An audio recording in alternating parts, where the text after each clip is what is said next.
Alright, we're gonna get to the bottom of this.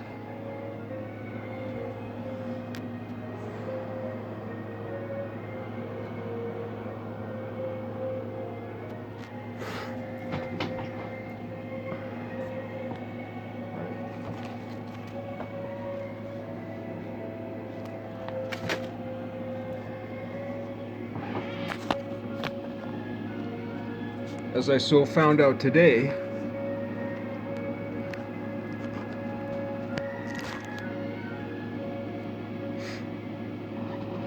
I found out today, this whole deal about the vegan cross ain't just my idea. Of course not. I mean, it's been around forever. But they even mention it at Yale.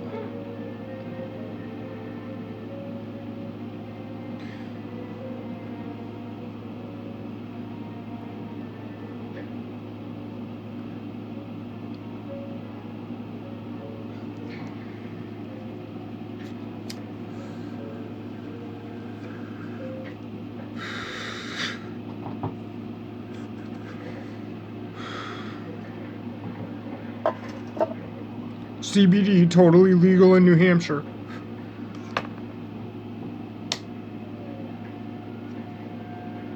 But anyway, concerning my last video, because I said about Agnes, Botticelli, Bosch, superluminalism. So I have a lot more work to do. I have a lot more research to do. In terms of I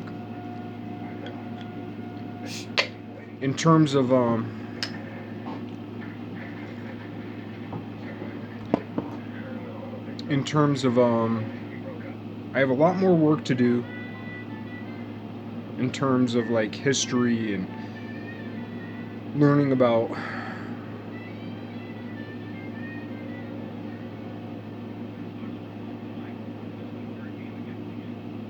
history, archaeology, conspiracy, occultism, ocularism, physics,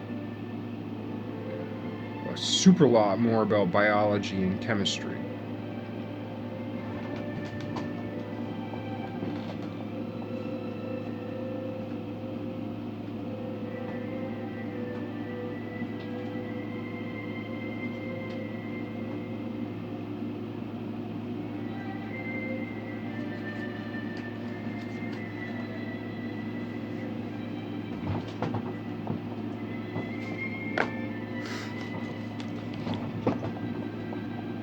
But people praise Socrates and Plato.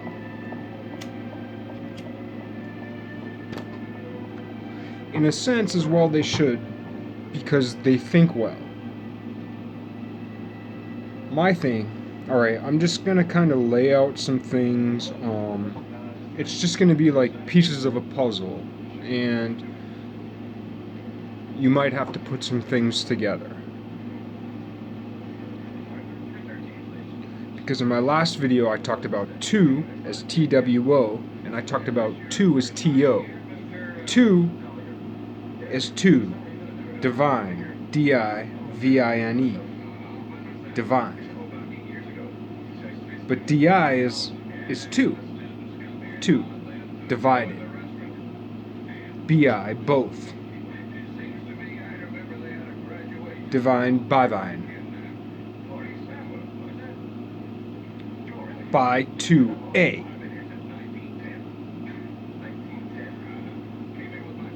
TWO 2.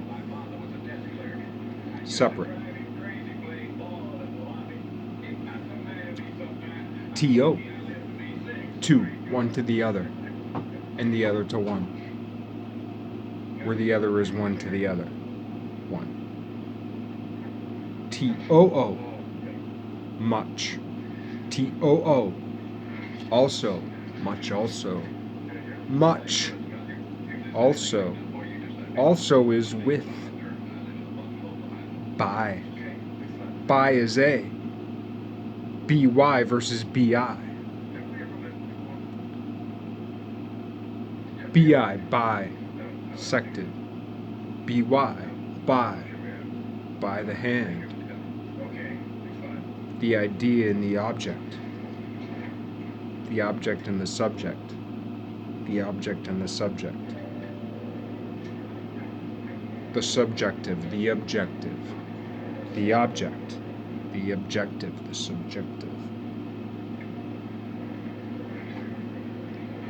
TOO, much, also much, also, two.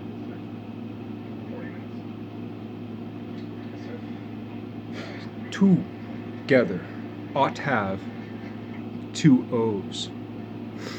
Two people, two souls, two points, 2 zeros. As each end of a line segment has 2 points, 2 souls, a line segment, a commonality.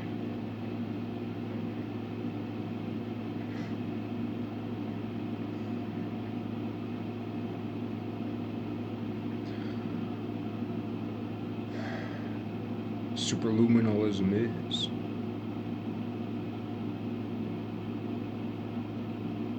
The sun, the shine, the Amun Ra, the sun, the Yosus, the Yeshua. But then there's the daughter, the dot, the daughter, the dot, the point to point, soul to soul. What shines between souls? The sun. What shines between daughters? The sun. What shines between daughters, between dots, between points? The brother.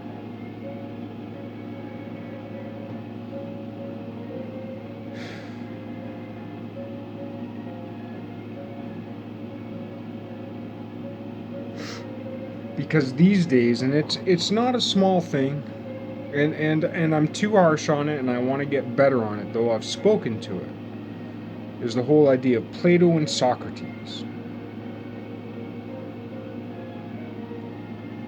So, I'm going to stop harshing on Plato and Socrates. Or I'm going to try. Because the true lineage, instead of Socrates and Plato, or it's not even an ulterior, because there's Socrates, and there's Plato, and there's Plotinus, the Neoplatonists.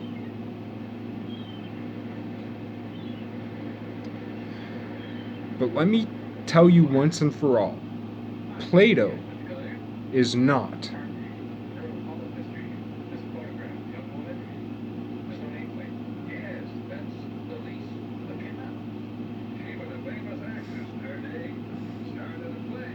Plato, see, here's the thing.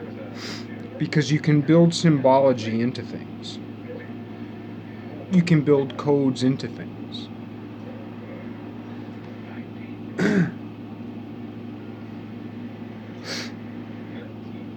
The way in which, okay, because of the Republic. All right, are you a Republican? Are you a quote-unquote conservative Republican? My suggestion to you would be that you become a conservative Iamblichean. They say Socrates, Plato, Neoplatonists. That is the incorrect lineage of truth. That is the secondary truth. That is the Pythagorean dropout of truth. Pythagoras was a Phoenician. Pythagoras was a Phoenician. The Phoenicians are derided by the Greeks. A lot of historians are like, well, that's just this or that against the Phoenicians. Well, those borders we put around current day maps of back then, anywhere from 1,000 to 2,000 to 5,000 years ago, any of those little borders we put around things are completely false. The Phoenicians spread around the Mediterranean from fucking Spain, Northern Africa, Carthage, all around fucking Italy and Greece. They were the boat makers. They were the boat masters. And what the Greeks said about the Phoenicians, so far as child sacrifice is concerned, is the same thing that the Israelites, which is a very vague term, said about the Canaanites. So what the Israelites said about the Canaanites is the same thing that the Greeks said about the Phoenicians.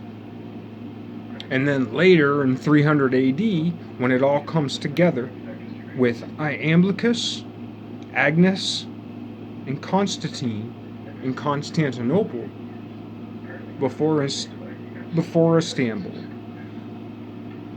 That's another story for another time.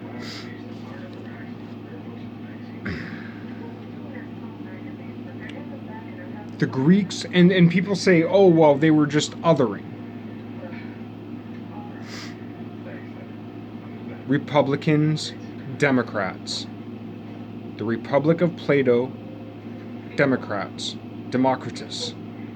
It's all wrapped up in Greek, and it's all wrapped up in Greco-Roman. So if we're into politics, and if we're into reason, if we're into arts, if we're into sculpture, it collapses upon Greco-Roman. And if we're into the Abrahamic religions, Judaism, even though it's funny, like, Judaism is associated with Israel, even though in the 12 tribes, Judah's kind of not the same thing as Israel. If you get into,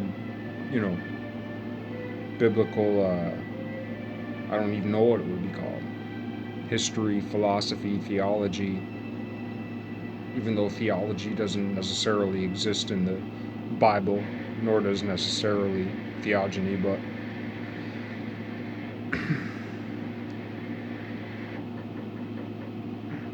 it all wraps up in about 300 AD, and it's all centered around like Constantinople, what people call the Nicene Creed, even though that's kind of wrong historically, but like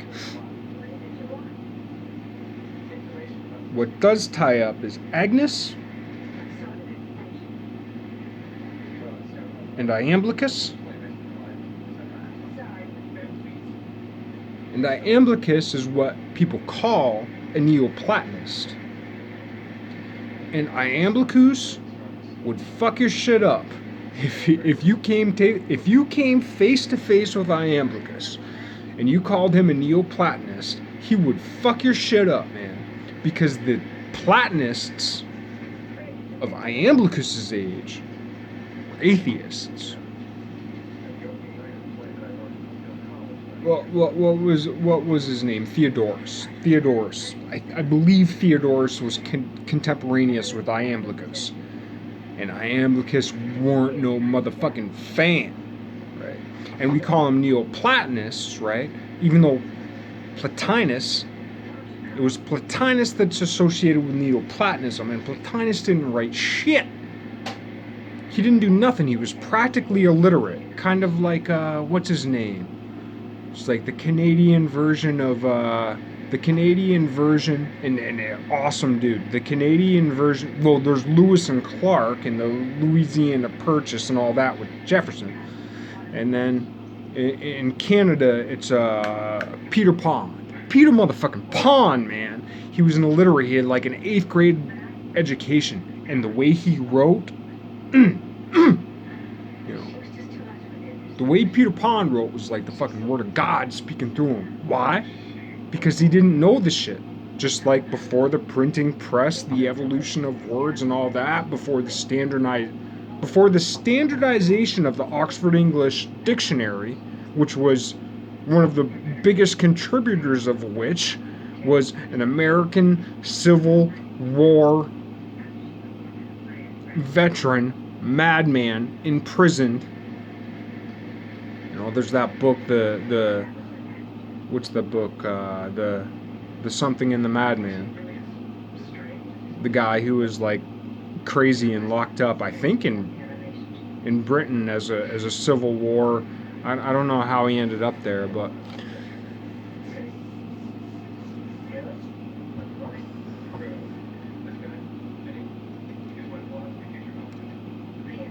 what is it? The Philosopher and the Madman, or the Something in the Madman. But anyway, the wrong interpretation by, like, essentially, the devil. Now, what's the devil? We'll get to that, maybe. But we have Socrates, Plato, Plotinus. Socrates, Plato, Neoplatonism. Pre-Socratism, Platonism, Neoplatonism. That is the incorrect chronology. The correct chronology is, or a better chronology is, Heraclitus, Aristotle as Plato's student, Aristotle, Iamblichus as Plotinus's student, correcting Porphyry and informing the entire chain. And that's why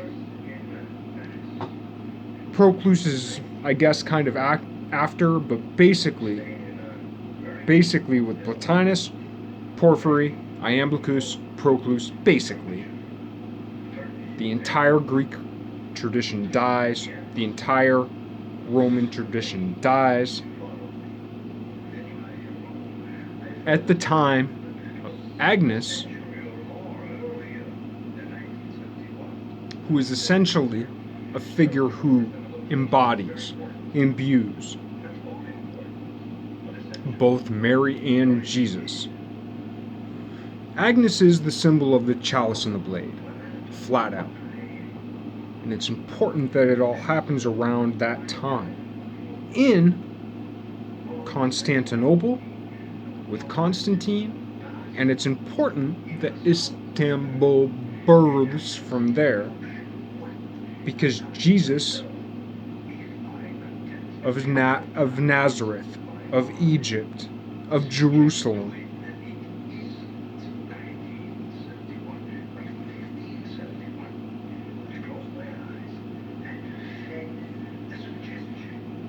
Judaism is Judaism, Christianity is Christianity, Islam is Judaism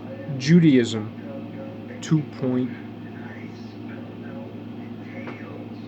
Depending on how you interpret it, Islam is Judaism 2.0 or 2.1. The 0.1 is Shia. If you give it 0.2, it's Thomasonian Sikhism.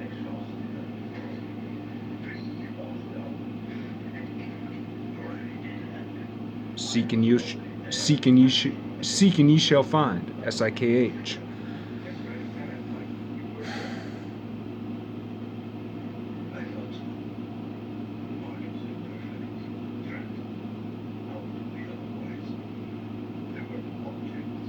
Sorry I'm being like this. I'm being very wave fingering, while earlier I was very much like crying and tearing up and much more humble. I wish I'd press record earlier, because I was much humbler earlier, and I don't mean to set anyone aside.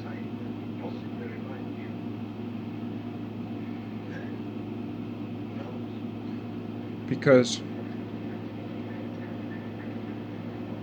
like, what those dudes in the Sikh religion are doing in London, or in England, the Sikh, S-I-K-H, the Sikh, S-I-K-H-I, what they're doing, they got it, man.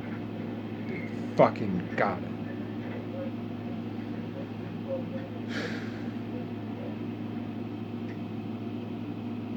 But, like, I can't be a Catholic. I will not accept communion. But I will fight tooth and nail to the death for the Catholic tradition. And I am not a Sikh. A true Sikh must carry a knife and a sword. And I respect that, and I understand it, and I agree with it. But I cannot carry a knife or sword. The first reason is because I'm too suicidal, frankly. I have too many dark thoughts. I can't do it. But I will stand with them, tooth and nail.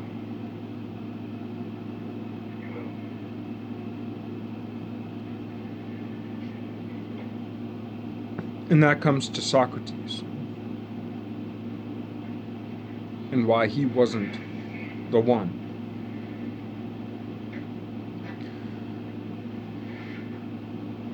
Why the Renaissance, and while the ancient Greeks, and while Alexander the Great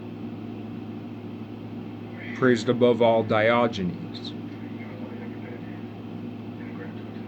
not Socrates.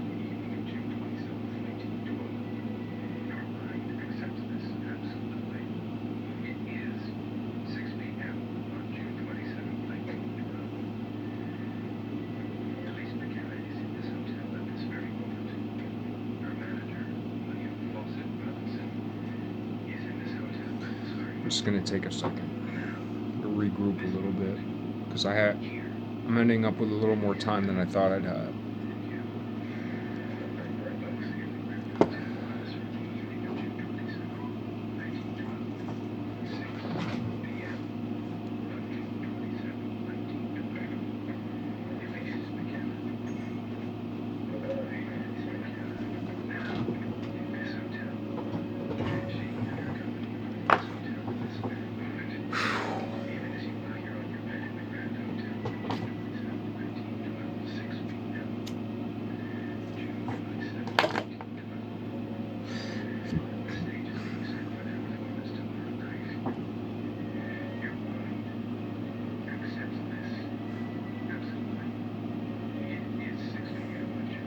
In the Renaissance, it was shortly after the invention of the printing press, right? The Gutenberg printing press. It was shortly after that. Books became cheaper. But one of the most popular books that was even most popular through the Middle Ages was what is popularly called the Golden Legend, which was essentially the lives of the saints. Now, I don't know if Saint Ignatius of Loyola, and this is super interesting about Saint Ignatius of Loyola. He's essentially, he is the founder of the Jesuits. He was basically a warlord whoremaster. Saint Ignatius of Loyola was basically a murderous pervert. Basically. A self-aggrandizing murderous pervert before, in battle, he wounded his leg. And then he became very reflective and read the lives of the saints. I've yet to identify the exact text that Saint Ignatius of Loyola read. But I wouldn't be surprised. I mean, he must have read the Golden Legend. And the Golden Legend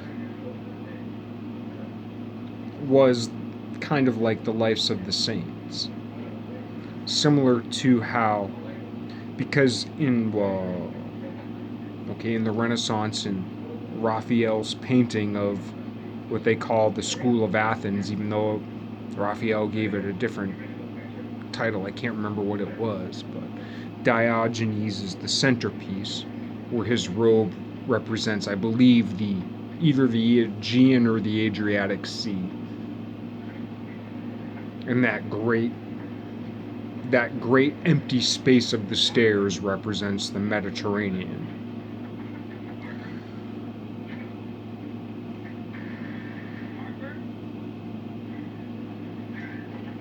And because Heraclitus was added later, you'll have to get into it.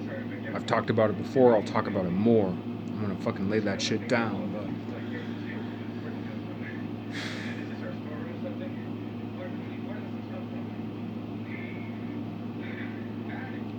Diogenes Laertius, Laertius, Diogenes Lateralus, a different Diogenes, wrote like basically an old school philosophy book.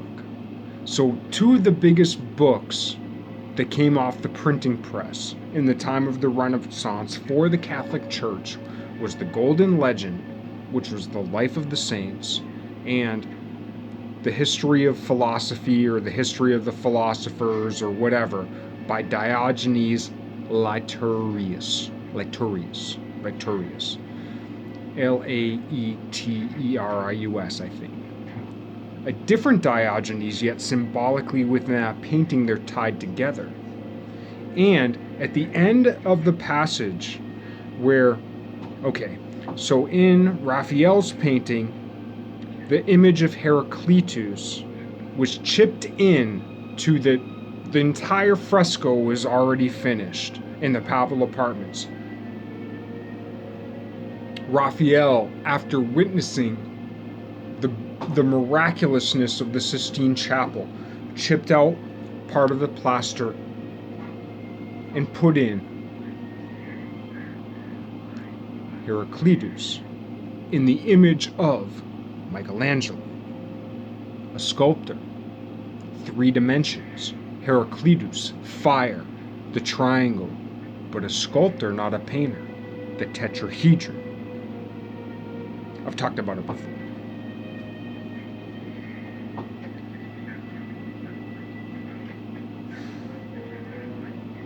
And at the end of the passage of Heraclitus in Diogenes Laertius, he mentions a different Hieronymus. It's a different Hieronymus, but yet Hieronymus is there.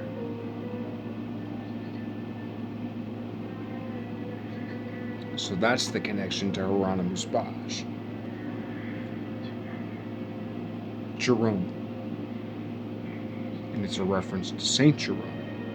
Names matter. Everything matters. Your name matters. My name matters. Every minute, every second, everything.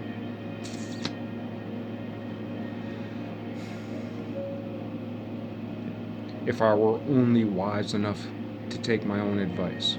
But clearly, I'm not. But that's not going to stop me from leaving breadcrumbs. Because it doesn't matter where I get if you don't get there too. And if I'm talking to 5 people, if I get there and 5 people don't, I lose. If I don't get there, but y'all 5 get there,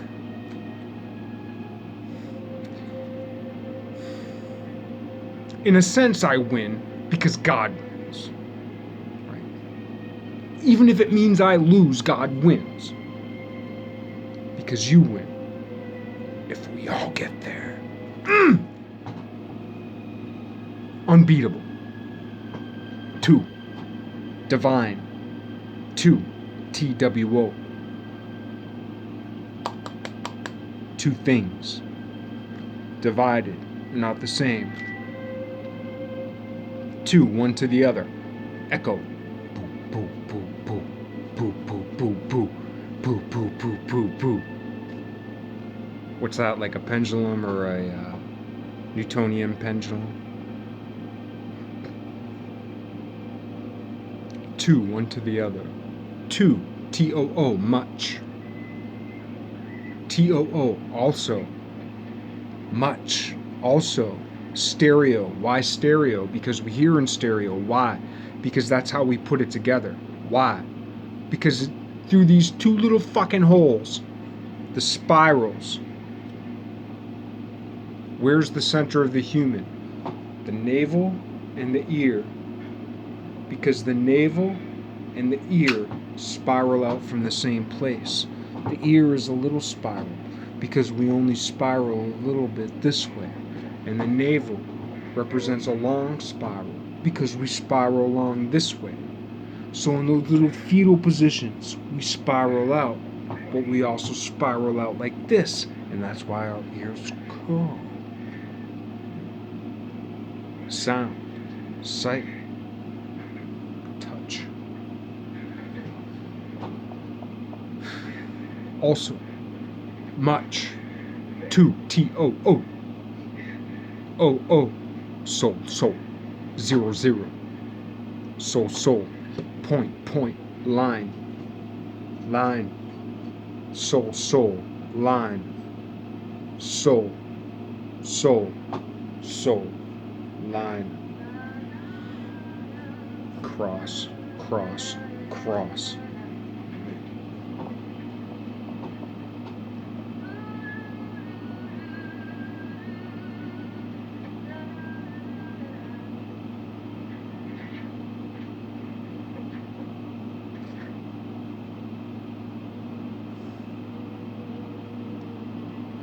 The importance of 300, never mind the Spartans, who were vegetarians. I'm trying to come up with a new word that's not vegan or vegetarian. I haven't got there yet. The vegan cross. You shall eat the good of the land, the fruits and nuts of the trees.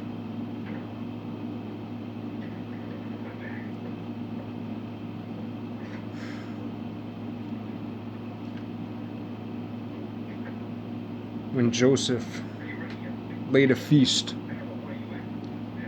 for his father Israel and his brothers, why did the Egyptians not eat with them and consider the shepherds abominations?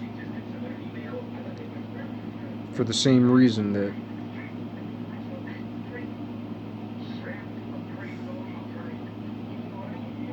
Jesus was born in the cave of the Levitical shepherds, wrapped in strips of cloth used for the lamp, and he was the lamb. And that speaks to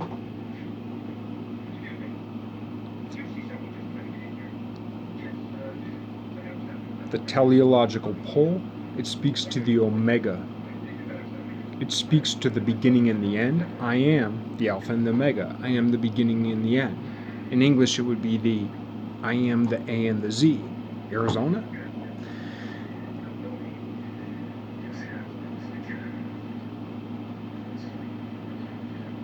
Or I suppose in English, if it were a different country, it might be I am the Alpha and the Z. I live in America.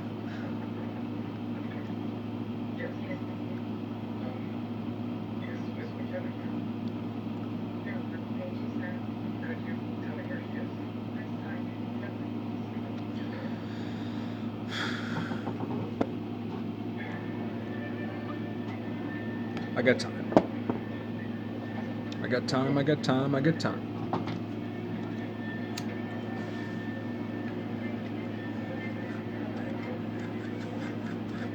Reality bites, definitely.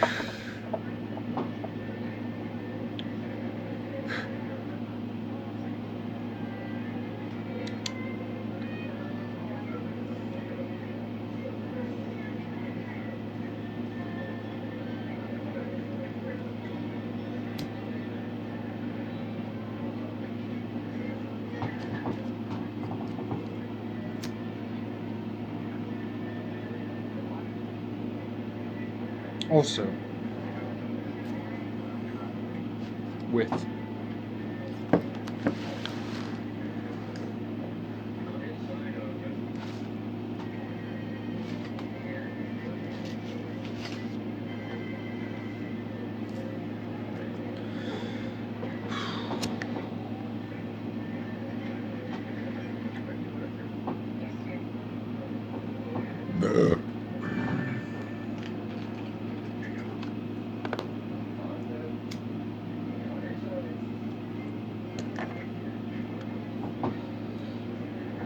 it's also worth noting just briefly. Alright, so this is supposed to be like a schematic of a moving thing, but if you just looked at the image real quickly without the definitions, as it turns out it doesn't do what I wanted it to do because it still encompasses a radius. I was trying to get like a bottom radius to like affect a point in a way that made the point go like such. It doesn't. But anyway, it looks, if you were just to look at the image quickly, it looks like a still image. But yet it's meant to represent a motion. So a lot of old school Greek images that look like two-dimensional plane, well, some things that look like two-dimensional planes are really three-dimensional collapsed cross-sections. Instead of taking a three-dimensional image or a three-dimensional object and cutting a slice through it like an MRI, which is the way we tend in, I believe, in naive mathematical situations, which is most of math, which is most mathematicians are naive, right? And I don't mean that derogatorily, even though most mathematicians are better than me, but I also know most mathematicians aren't into Norman J. Wildberger of the University of South Wales, which means that y'all motherfuckers are a little bit, mostly wrong. Because that motherfucker's gonna be as famous as Archimedes, you know? Hopefully, society won't fall, you know, again. Hopefully, society won't collapse again, as Atlantis did, as the Library of Alexandria fell. Hopefully, that won't happen again. If it does, Norman J. Wildberger will be, man, he'll be this great new mythology. Yeah, a great story in this fucking butcherous world. That's not what we want. We want to historicize him. We want to fucking remember him. We want to make paintings, pictures. We want to download his videos so that we have them. We want to take notes on him. We want to remember every single fucking word that came out of that dude's mouth. Why? Because he is practically one half of the Logos. Pythagoras of Phoenicia. The Phoenicians, what I talked about earlier, murderous fucks. The Canaanites. Okay, the Phoenicians, according to the Greeks, murderous fucks. The Canaanites, according to the Israelites, murderous fucks. Yet at the same time, Pythagoras was a Phoenician, born of that, out of that murderousness. Well, that ties into Abraham. Because the whole idea of God telling Abraham to kill Isaac, it ain't like that. What it's like, and it depends on where we define you are, It depends on where we define of Chaldea. There's that not quote unquote pagan or Gnostic text. What's it called? The something of the Chaldeans. The oracles of the Chaldeans. Well, first of all, define oracles. Good luck. Second, define Chaldeans. Good luck. The oracles, the oracles. O-U-R. Aramus. Good luck.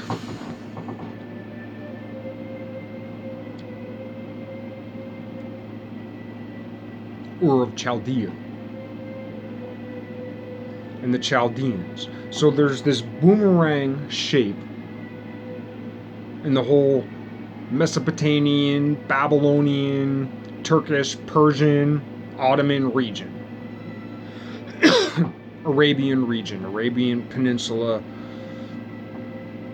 the Near East, whatever.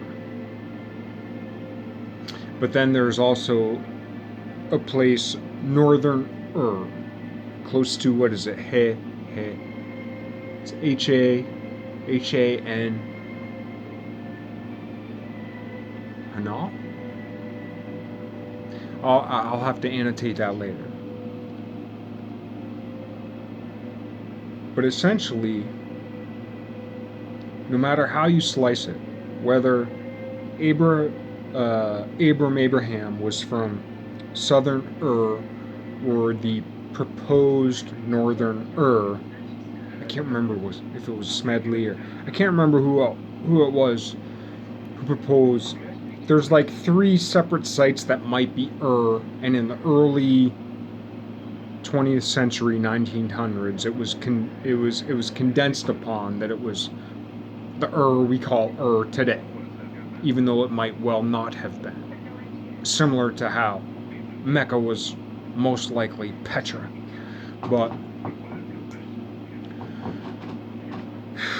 those scribes and Pharisees were fucking scribbling like motherfuckers. Whoa, yeah.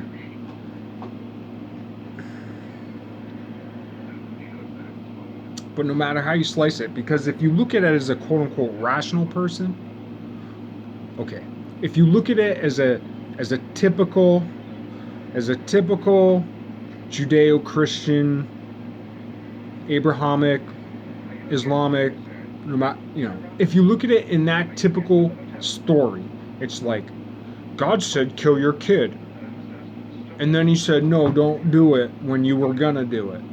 And the whole moral of the story is like, you were so faithful, you're a good boy. That's not it. That's not it. What it is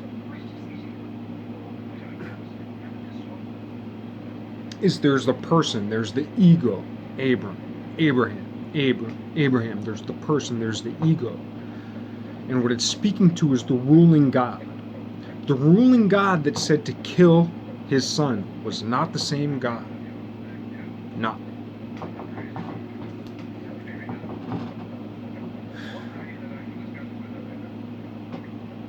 As the Bible says, those murderous Canaanites who killed their own fucking kids. Right? And so it's like, if you're into religion and you believe the Bible, you're like, yeah, they were telling the truth. But the philosophers, they weren't. All the people who thought about like crazy shit, they weren't. It's about the religion, right? But if you're into philosophy, you're like, yeah, the philosophies, Plato, Aristotle, Herodotus, or just the Greeks in general, Homer. Yeah, they were telling the truth. Now okay, so there's like the most religious people of history talking about the Canaanites who killed their own kids. And then there's the smartest, most intellectual people of Western history who were talking about the Phoenicians doing child sacrifice. Yet, Phoenician, Canaan, same bag. These borders were fake because it wasn't quite tribal and it wasn't quite national. Even in the Bible, it's like when they're talking about in the Old Testament, even in Genesis and Exodus, you don't got to get very far, and it's like, yeah, this dude married this, I mean, the 12 tribes don't even come about until fucking the very end of fucking Genesis, and before that, it's like people are intermarrying with fucking Egyptians, Canaanites, da da da da da da da da, and on into Exodus. So it's just this hodgepodge of like tribes and towns. Just like if you live in a small town, like I went to a regional high school, 5 towns went to my high school, right? So yeah, there are distinctions and there are lines, but it's a mesh. It all flows together. You can't really make distinctions. You can only try and play at making distinctions.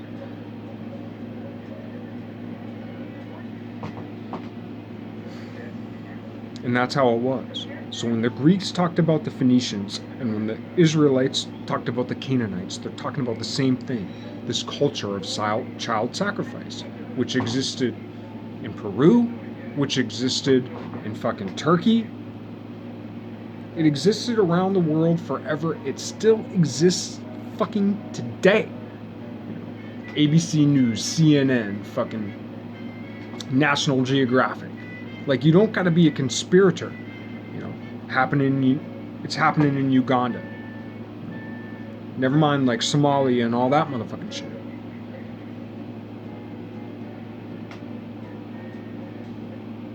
Because there's child sacrifice, there's human sacrifice, and there's cannibalism.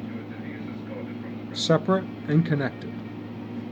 It has happened, and it happens. The great innovation of Abraham, is that the God of sacrifice said, kill your fucking kid, because it was the practice of the day. And he was all over that region where it was. He said no. The true God killed the false God within him. That is the great innovation of Abraham. He was still pretty fucked up, so he had to kill something, so he grabbed himself a ram.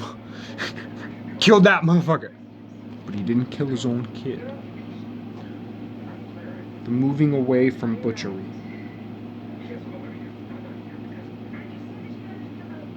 They say we and chimps share common ancestors. The chimps still, every fucking day, kill their own.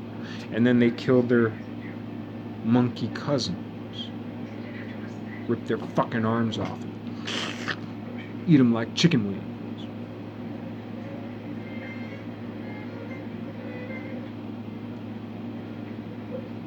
The great innovation of Abraham of the Old Testament is that he moved from killing his own to killing the lamb. The great innovation of Christianity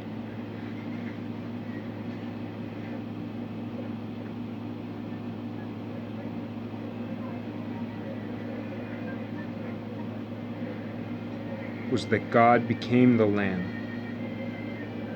Isaiah 1:11.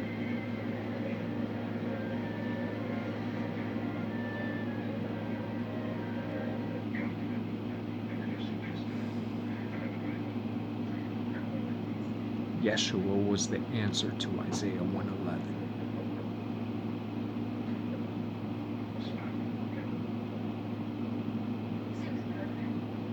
We will evolve. The vertebrates, especially the mammals. We will evolve, especially the vertebrate mammals. What's that mean? It means we will protect them. We will be the good shepherd. We will still have farms to help the land.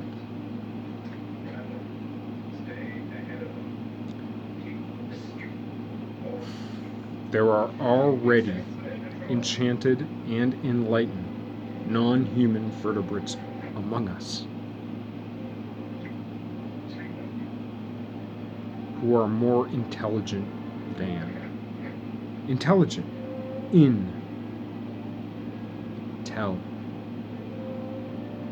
Gentile Paul.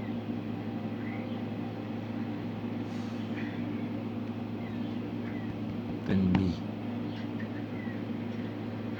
What we call a human. What we call a soul.